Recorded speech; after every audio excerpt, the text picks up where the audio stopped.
எண்ணெய் ஊற்றிக்கோங்க, கடுகு போட்டுக்கோங்க, கருவேப்பிலை போட்டுக்கோங்க, பெரிய வெங்காயத்தில் 2 பெரிய வெங்காயம் நைஸாக நறுக்கி அதை வதக்கிக்கோங்க.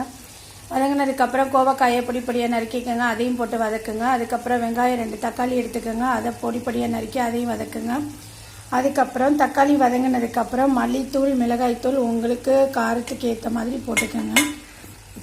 அதுக்கப்புறம் ஒரு புளி கொஞ்சமாக சேர்த்துக்கோங்க, புளி கரைசல் கொஞ்சம். அதோட இது எல்லாத்தையும் நல்லா வேக வைக்கணும். இப்போ இது எல்லாத்தையும் நல்லா மிக்ஸ் பண்ணுங்கள். சால்ட்டு கொஞ்சம் போட்டுக்கோங்க, வதக்கும் போதே சால்ட்டு போட்டுக்கோங்க. இதை கொஞ்சம் நேரம் தக்காளியை போட்டு கொஞ்சம் நேரம் மூடி வச்சிங்கன்னா காய் எல்லாமே வெந்துடும். அதுக்கப்புறம் இப்போ எல்லாமே சேர்த்தாச்சு.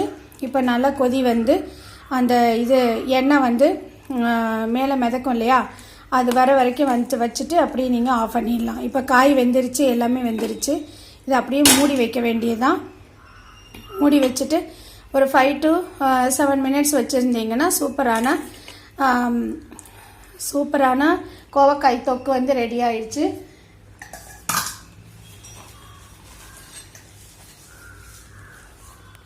இதில் நான் கொஞ்சம் வெல்லம் சேர்த்துக்கிறேன். இங்கே பாருங்கள் வெல்லம் எவ்வளோ சேர்க்குறேன்னு. வெல்லம் கொஞ்சம் சேர்த்துக்கோங்க, லைட்டாக இனிப்பாக இருக்கும். நல்ல டேஸ்டியான கோவக்காய் தொக்கு ரெடி ஆயிடுச்சு. இதே மாதிரி நீங்களும் ட்ரை பண்ணி பாருங்கள்.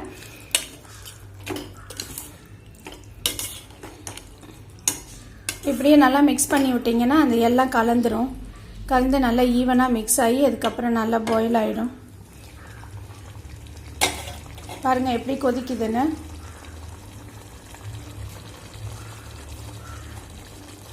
உங்களுக்கு